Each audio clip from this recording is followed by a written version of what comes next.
Now we will continue our chapter from the topic English trading settlements in India. कैसे अंग्रेज़ों ने अपने व्यापार को जो है सेटल किया भारत में. The first English factory in Bengal was established at Hooghly in 1651 with the permissions from Sultan Shuja, then the सूबेदार ऑफ बंगाल. जो पहली इंग्लिश फैक्ट्री थी वो बंगाल में स्थापित की गई हुगली में 1651 में सुल्तान शूजा की इजाज़त के साथ. Soon after English factory sprang up at Kasim Bazar, Patna and other places in the province. और फिर धीरे धीरे ये बहुत जल्दी जल्दी जो है ये जम करती गई और क्विकली क्या हुआ, इन्होंने कासिम बाज़ार, पटना और इन जगहों पर भी अपनी फैक्ट्रीज बना ली. The English settlements were called factories not because anything was manufactured there but because the officials of the company were called factors. इनको फैक्ट्रीज इसलिए नहीं कहा जाता था कि यहाँ पर कुछ मैन्युफैक्चरिंग होती थी, बस इन्हें फैक्टर्स कहा जाता था क्योंकि अंग्रेज़ इन्हें फैक्टर्स कहते थे. इस फैक्ट्रीज बेसिकली क्या होता था, इसमें ऑफिस होते थे, वेयर हाउस होते थे, जहाँ पे मतलब इंडल्ज किया जाता था ट्रेड को. These are other locations. There are other locations in India become centers of international trade in spices, cotton, sugar, raw silk, calico and indigo. अब क्या था कि अब ये मुख्य जो द्वार थे वो बन गए थे ट्रेडिंग के. किस चीज़ की? मसालों की, रुई की, चीनी की, कच्ची सिल्क की और या फिर सफ़ेद कपड़े की और नील की. तो ये सब मेन चीज़ें जो थी इंडिया से ट्रेड होती थी. इन 1662 the company got the island of Bombay from king Charles. अब 1662 में क्या हुआ, कंपनी ने जो आइलैंड मिल गया था उन्हें बॉम्बे का किंग चार्ल्स टू से. Soon they establish factories in Ahmedabad, Agra, Masulipatnam, Dhaka and Balasore. धीरे धीरे उन्होंने अहमदाबाद, आगरा, ढाका, बालासोर में भी अपने जो फैक्ट्रीज थी वो इस्टेब्लिश की. In 1698 they acquired the zamindari of 3 villages that is Sutanuti, Kalikata and Govindpur. The villagers soon grew into a city which name to be known as Calcutta. अब धीरे धीरे उन्होंने 3 गांव की जमींदारी को प्राप्त किया और उसको इतना ज़्यादा इस्टेब्लिश कर दिया कि बाद में वो शहर कलकत्ता के नाम से जाने जाने लगा. The company fortified settlements at Bombay, Madras and Calcutta. अब धीरे धीरे जो थे अपना विस्तार बढ़ा रहे थे बॉम्बे, कैलकटा और मद्रास में. The objective behind this way safety, security and to maintain a monopoly. इसका मुख्य कारण था अपनी सेफ्टी, सिक्योरिटी और मोनोपली की, वो अकेले ही यहाँ पर ट्रेडिंग कर सकें. For this they used force against the Indian rulers and their foreign rivals. इसके लिए वो इंडियन रूलर्स के खिलाफ भी अपनी जो सेना थी उसका इस्तेमाल करते थे, या फॉरेन में जो उनके राइवल्स थे जो और ट्रेड करना चाहते थे उसके खिलाफ भी इसका इस्तेमाल करते थे.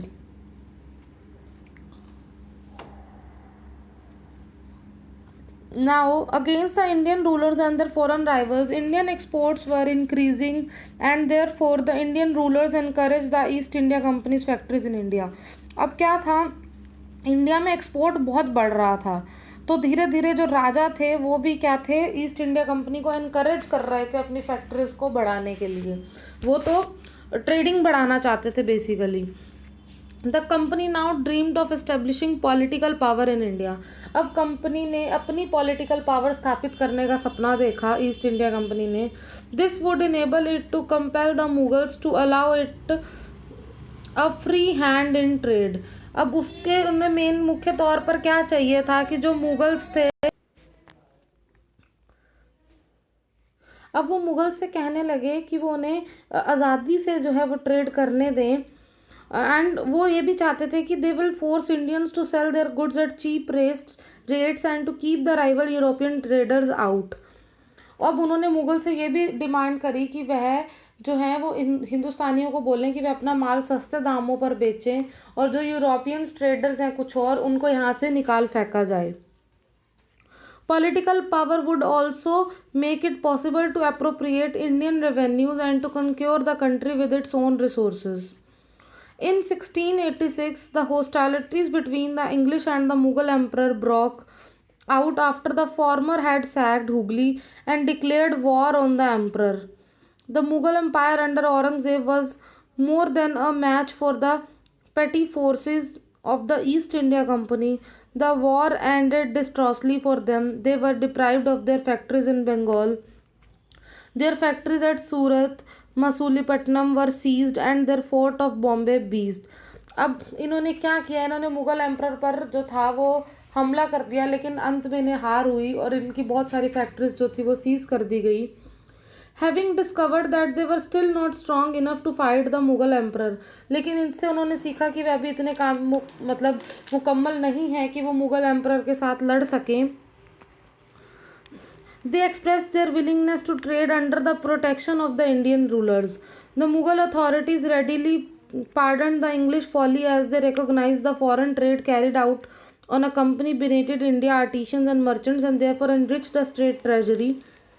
Aurangzeb permitted them to resume trade on payment of rupees 1,50,000 as compensation.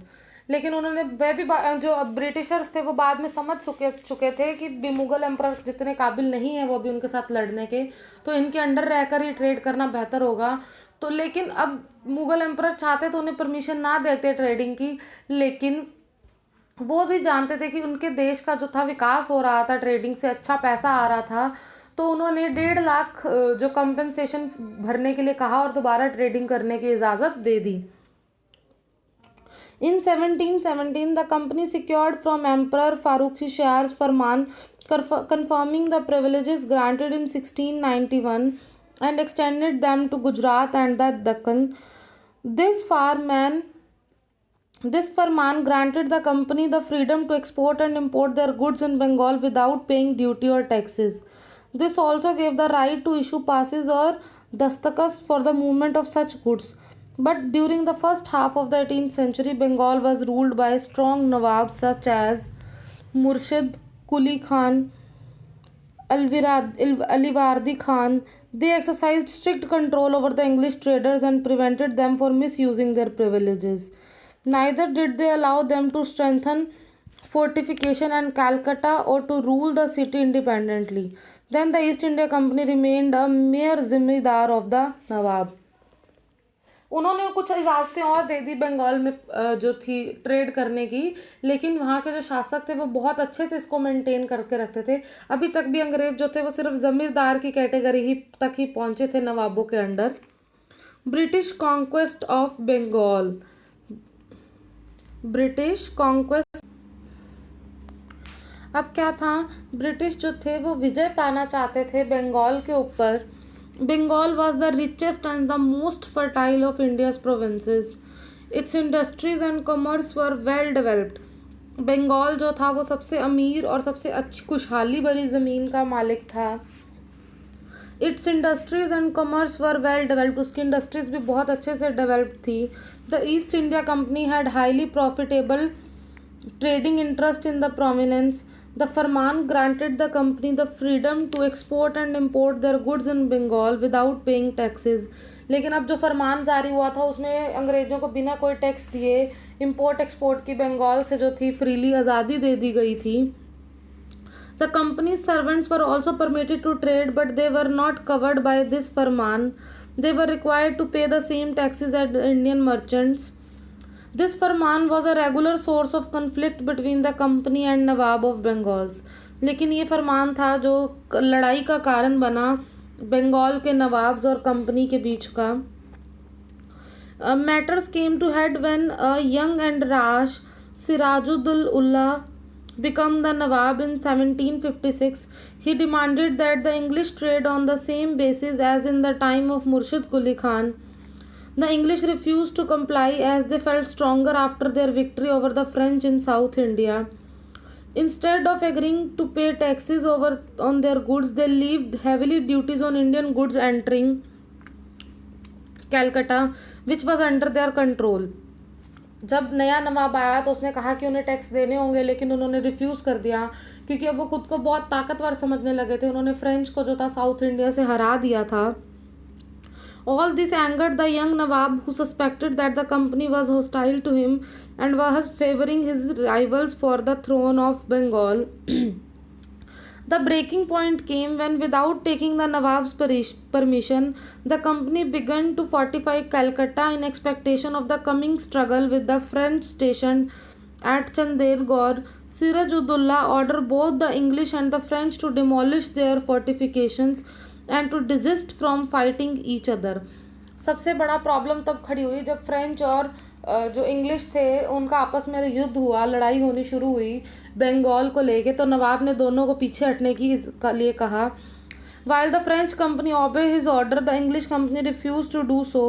It was determined to remain in Bengal against the wishes of the Nawab and on to trade there on its own terms. This was a direct challenge to the Nawab's sovereignty.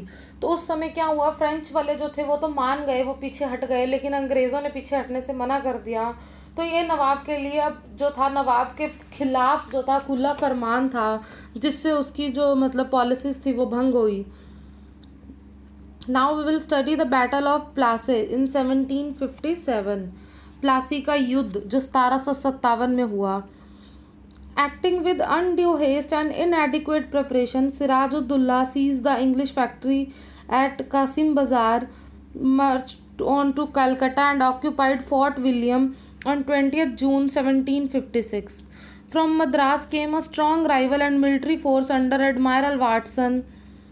Clive reconquered Calcutta in 1757 and compelled the Nawab to concede all the demands of the English.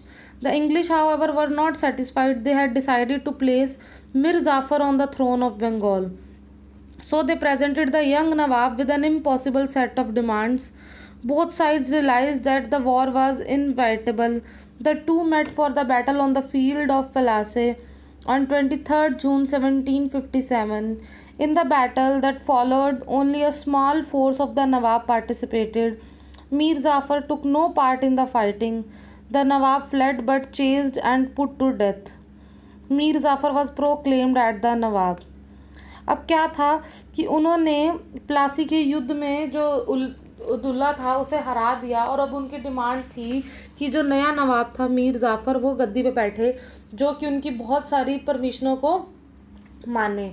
लेकिन उसके लिए उन्होंने क्या किया, एक युद्ध करवाया जिसमें सिराजुद्दौला को मरवा दिया और मीर जाफ़र बिना युद्ध में आए ही जीत गया और उसे वो शासक पे बिठा दिया गया। He paid a huge sum as a war compensation. The East India Company servants collected gifts worth 30 million rupees from the Nawabs and the Bengal treasury. It also received the zamindari of 24 paragons near Calcutta.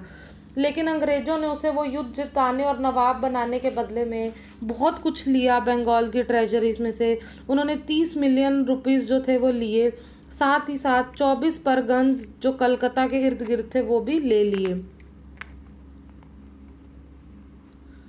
The Battle of Plassey paved the way for the English conquest of Bengal and eventually the whole of India. It transformed a mere trading company to a political power and a major contender for the Indian Empire. अब ये जो battle of Plassey का था ये बहुत दुखदाई साबित हुआ हिंदुस्तान के लिए। उन्होंने अब अपनी एक पॉलिटिकल, जो अंग्रेज़ों ने अपनी एक पॉलिटिकल पावर थी वो जमा ली थी बंगाल के अंदर। The rich revenues of Bengal enabled them to organise a strong army and meet the cost of the conquest of the rest of the country. The company no longer wanted to merely trade with India, it was to use its control over the Nawabs of Bengal to drain the wealth of the province. अब इन्होंने सोच लिया था कि trade करने की तो ज़रूरत ही नहीं है, अब राजाओं को, जो नवाबों को है, उनको या तो बेवकूफ़ बनाया जाए या लूटा जाए और जो सारी धन समृद्धि है वो ले ली जाए. Mir Jafar soon realized that it was impossible to meet the increasing demands of the company and its officials. On their part, they began to criticize the Nawab for his incapacity to fulfill their expectations. अब मीर जाफ़र को समझ आने लगा था कि दिन प्रतिदिन company की बढ़ती डिमांडों को पूरा करना बहुत मुश्किल है. So in October 1766, they forced him to abdicate in favor of his son-in-law Mir Qasim. Mir Qasim rewarded his beneficiaries by granting the company the zamindari of Burdwan, Mindapur and Chittagong and by giving them handsome presents. अब उन्होंने उसी के आगे जो rival था उसे गद्दी पे बिठा दिया और बदले में बहुत सारे जगहों की जो हमने भी नाम पढ़े वहाँ की ज़मींदारी पाली as a gift. Soon Mir Qasim emerged as a threat to the company.